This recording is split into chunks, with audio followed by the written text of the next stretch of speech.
lacrosse coach Seth Tierney and senior Ryan Tierney following today's game against Villanova. Coach, your opening thoughts on today? Yeah, I just got out of the locker room, and sometimes when you want something so bad for someone, it doesn't happen. And I just want to start out by saying how proud I am of our guys. I told them that we played hard enough to win. We didn't play smart enough at times. And I look at the stats, and we took 5 more shots. We out-ground balled them by 1. We out-faced off by 1. We were perfect in the clearing game. We were 1 for 1 on man up. You know, we had less turnovers.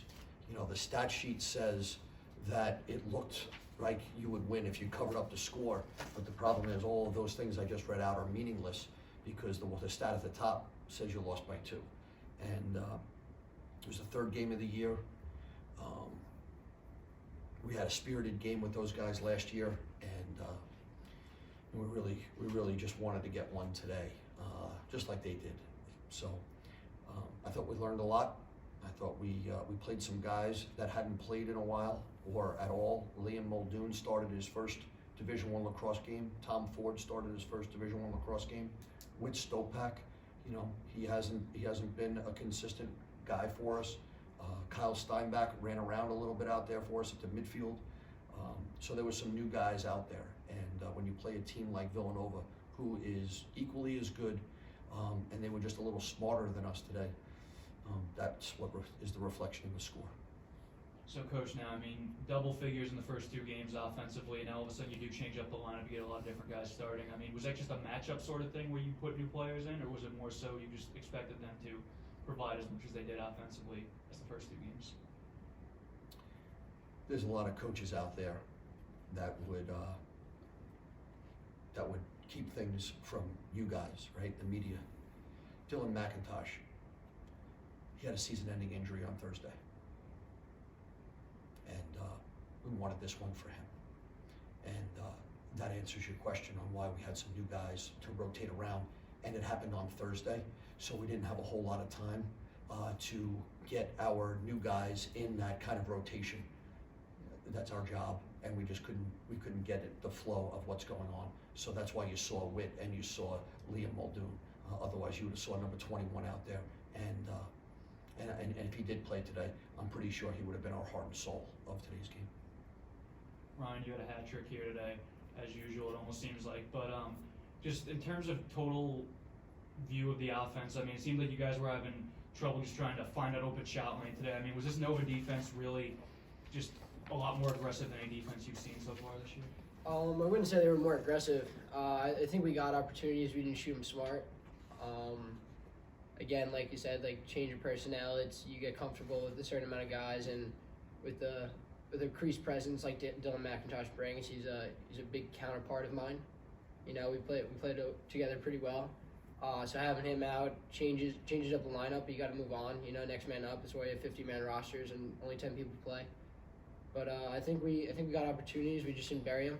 And including myself, I shot very poorly today. And back to the drawing board.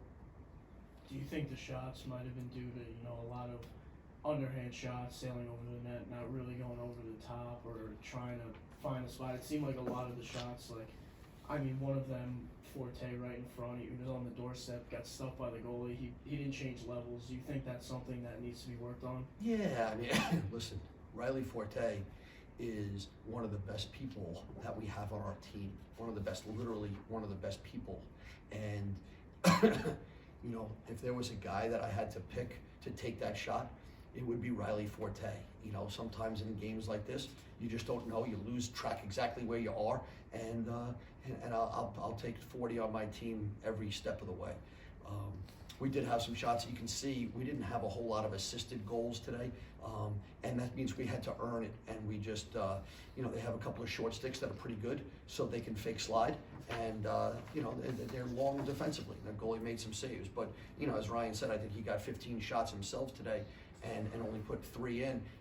You know, on the elevator down. You know, I think if you go back, maybe it's 4 or 5 he gets. You know, if we can put it on, and now maybe there's some more people at the table, and we turn this frown upside down, and the conversation's a little different.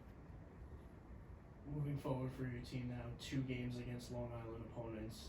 What is your mentality going into these next 2 games? Yeah, on Monday of this week, we said it. I'll admit it, I said it, that on Saturday, today, we're gonna win and we have a game on Tuesday, or we're gonna lose, we're gonna have a game on Tuesday. The season is not ending an hour ago, or a half hour ago. It didn't end.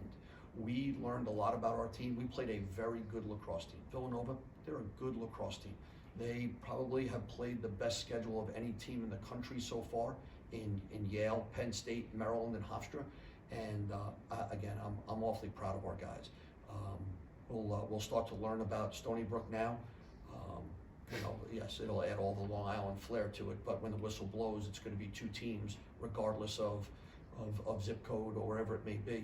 And a lacrosse game is going to take place Tuesday, out at Stony Brook, and we'll just take one game at a time right now. That's it. Thank you. Yeah, guys, thank you.